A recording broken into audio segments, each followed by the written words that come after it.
Many people watching this because of sciatica.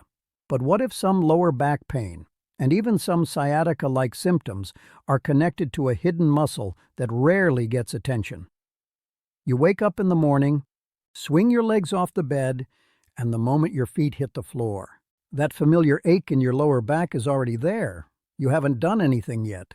You haven't lifted anything heavy, haven't bent the wrong way. And yet the pain is already saying good morning before you even get to the bathroom. If that sounds familiar, stay with me, because this video is specifically about you. Most people blame the spine. Some blame age. Some blame old injuries. But today we're going to talk about a muscle that almost nobody mentions. A muscle sitting deep inside your body right now. And for most seniors, it is silently tight, weak, and completely ignored. Understanding this one muscle could change how your back feels starting as early as this week. And if you're new to Prime Health Lab, this channel is built for people exactly like you. People who want real answers, natural solutions, and their life back. Hit that subscribe button so you don't miss what's coming next. Now let's get into it. The first thing you need to understand is where your lower back pain is actually coming from. And I promise this is going to surprise you. Deep inside your abdomen, running from the bottom of your spine all the way down through your pelvis, and attaching to the top of your thigh bone, there is a muscle called the psoas. You say it like this, Psoas. Most people have never heard of it. Most doctors, unless they specialize in movement or physical therapy, never bring it up in a routine visit. But here is what the research tells us. This muscle is involved in the majority of chronic lower back pain cases in people over 60. So what does it actually do?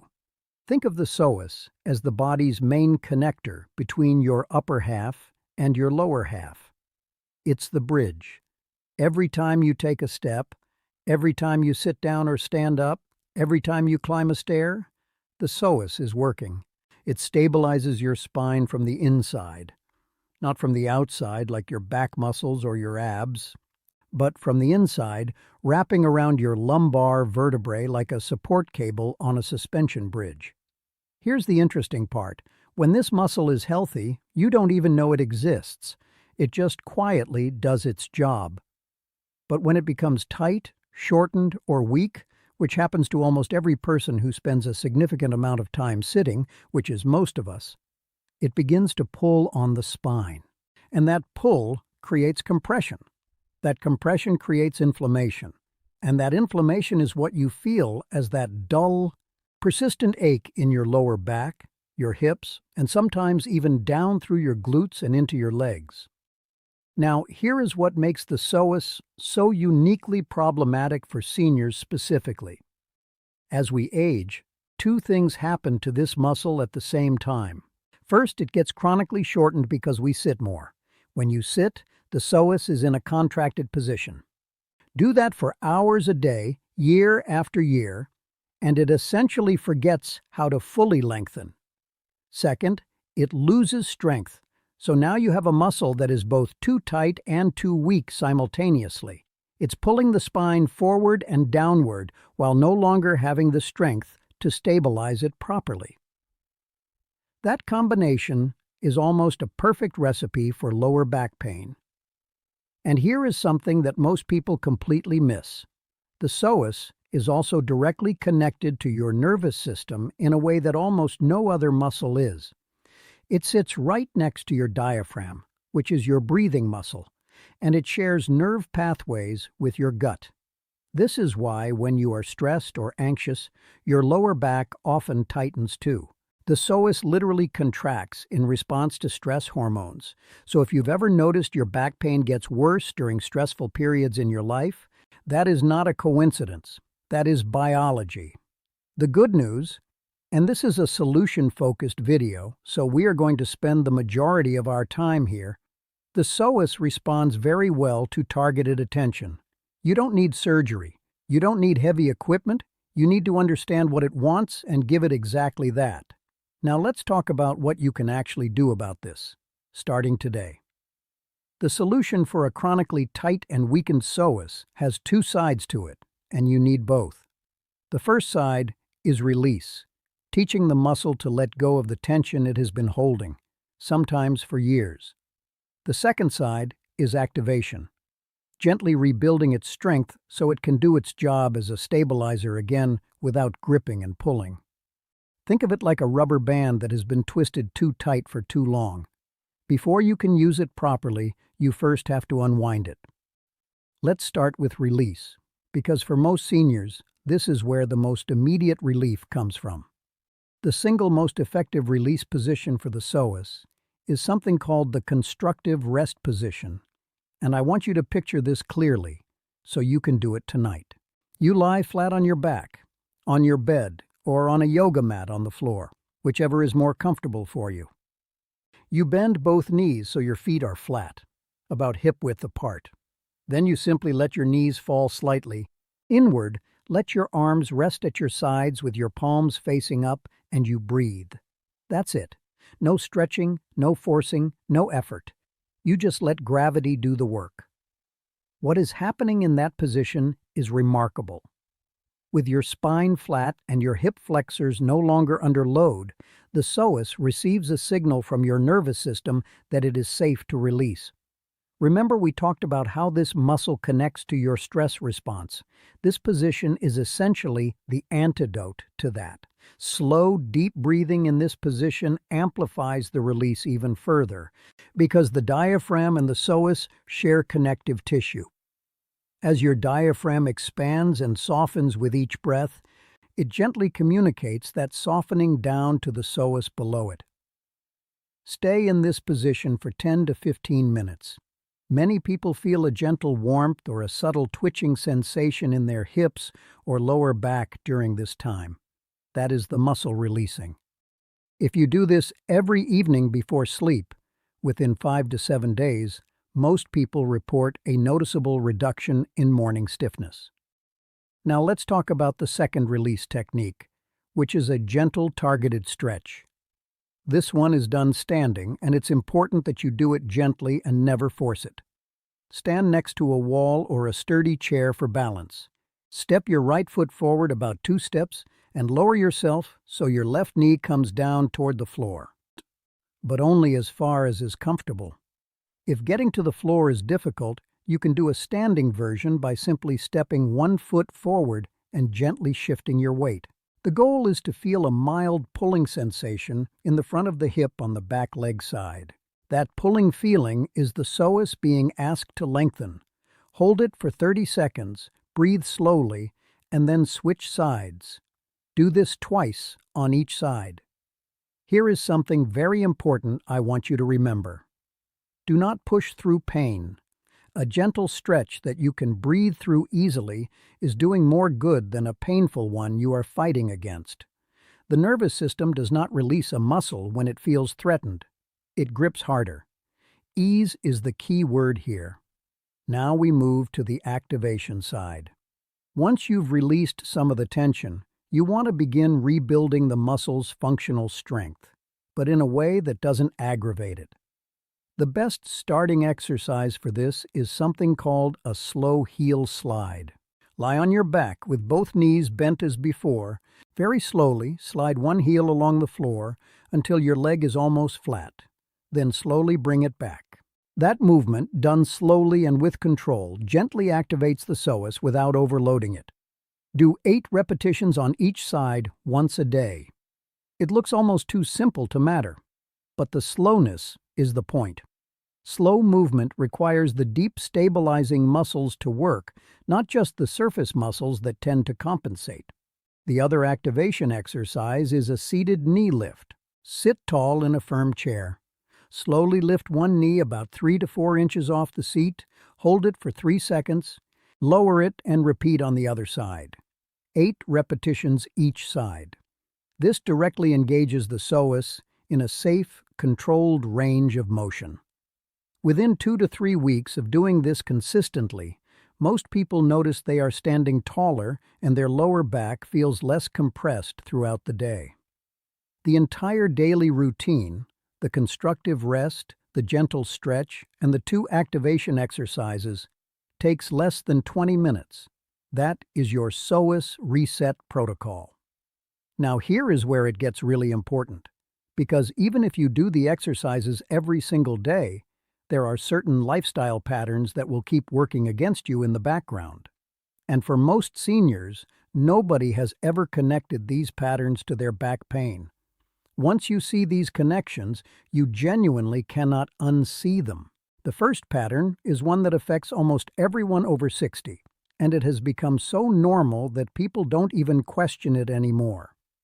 It is prolonged sitting. Now, I'm not saying sitting is evil.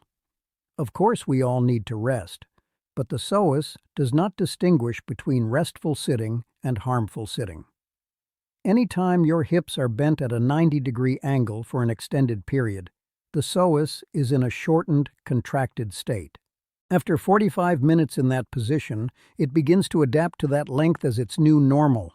Do that repeatedly, day after day, and the muscle gradually loses its ability to fully extend. The spine starts to be pulled forward even when you're standing. Your posture changes, your lower back compresses, and the pain becomes your constant companion. The solution here is not to stop sitting, it is to interrupt sitting. Research consistently shows that breaking up periods of sitting with just 2 to 3 minutes of gentle movement every 45 minutes to an hour significantly reduces the cumulative tightening effect on the psoas. Set a timer on your phone if you need to. When it goes off, simply stand up, take 10 slow steps, do a gentle hip shift side to side, and sit back down. That small interruption tells the psoas that it still needs to function through a full range, and it responds by maintaining more of its natural length over time. The second lifestyle pattern is one that surprises most people when they hear it, but makes complete sense once you understand the biology we covered earlier. It is chronic stress. We live in a world that gives seniors plenty to worry about: health concerns, family dynamics, financial pressures, the pace of change. And every time your nervous system perceives a stressor, it triggers a physical response in the body. Cortisol and adrenaline are released. The muscles around the core and hips tighten as part of the ancient fight-or-flight response. And the psoas, because of its deep connection to the nervous system, is one of the first muscles to respond to that signal, and one of the last to let go of it. This is why so many seniors find that their back pain is worse after a difficult conversation, a stressful week, or a period of poor sleep. The pain feels physical because it is physical, but the origin is emotional and neurological. The practical solution for this pattern is what I call a nervous system cool down. It is simply 5 minutes of slow, deliberate nasal breathing done once in the morning and once before bed. Breathe in through your nose for 4 counts, hold gently for 2 counts, and breathe out slowly through your nose for 6 counts. The extended exhale is the key part. It activates the parasympathetic nervous system, which is your body's rest and repair mode, and it directly signals the psoas to soften. This is not a vague wellness concept. This is a measurable physiological response that researchers have studied extensively. The third pattern is one that almost nobody connects to lower back pain, and that is dehydration. The discs between your vertebrae are largely made of water. They depend on consistent hydration to maintain their height and their ability to absorb shock.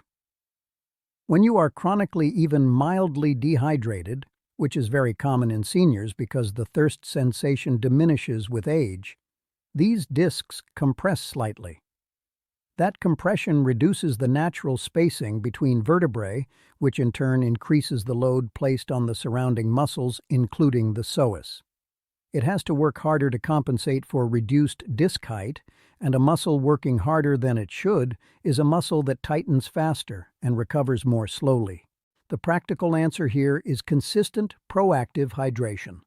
Not waiting until you feel thirsty, because by the time that signal arrives, you are already behind. Aim for 6 to 8 glasses of water across the day, starting with 1 glass first thing in the morning before coffee or tea. Adding a small pinch of sea salt or a slice of lemon helps your cells actually absorb the water rather than passing it straight through. This one change alone has helped many people notice meaningful improvements in how their back feels within 2 weeks. The fourth and final pattern is something I want to address directly because it is very common and very understandable. And that is the habit of resting when the back hurts. It feels logical. The back is sore, so you move less. You lie down more. You protect the area. And for acute injuries, that has its place. But for chronic psoas-related lower back pain, prolonged rest is actually counterproductive. The psoas needs gentle, consistent movement to maintain circulation, to receive oxygen, and to stay supple. Extended bed rest causes it to tighten further, which deepens the pain cycle, which causes more rest, which causes more tightening. Breaking that cycle requires courage. The courage to move gently even when it's uncomfortable. Not to push through sharp or severe pain, but to accept mild discomfort as the price of recovery and keep moving anyway. Gentle walking is one of the single best things you can do for a tight psoas. Not fast walking, not long walking at first. Just 15 to 20 minutes of relaxed, comfortable walking on a flat surface. Walking requires the psoas to move through its full functional range in a rhythmic, balanced way. It essentially resets the muscle with every stride. If you can build this into your daily routine, morning or evening, whichever you prefer, you will find over 4 to 6 weeks that your back begins to feel fundamentally different. Not just less painful, but more stable, more supported, and more yours again. Bring all of this together, and what you have is a complete picture. The exercises from Section 2 address the muscle directly. The lifestyle adjustments in this section address the conditions that keep the muscle compromised. One without the other gives you partial results. Both together give you lasting change. So here is your challenge for this week, and I want you to take this seriously, because it is simple enough to start today, but powerful enough to change the next several months of your life. For the next 7 days, commit to just 2 things: the constructive rest position for 10 minutes each evening, and 1 short walk every day, even if it's just around the block. That is it. No equipment, no gym, no complicated routine, just those 2 things consistently for 7 days. Then come back here and tell me in the comments what you noticed, because the seniors who have done this tell me that the shift surprises them, not just in how their back feels, but in how they move, how they stand, and honestly, in how they feel about their body again. There is something quietly powerful about realizing that the pain you have been living with is not permanent, that your body is not broken, that it has simply been waiting for the right signal. Your body built that muscle, your body can restore it, and you have everything you need to start right now. If this video helped you see your back pain differently, please share it with someone you care about who has been struggling with the same thing. And if you haven't subscribed to Prime Health Lab yet, this is a great moment to do that, because next week we are going deeper into the connection between sleep, inflammation, and joint pain in seniors, and you will not want to miss it. Take good care of yourself. I'll see you in the next one. Prime Health Lab is dedicated to men's internal health. Don't forget to like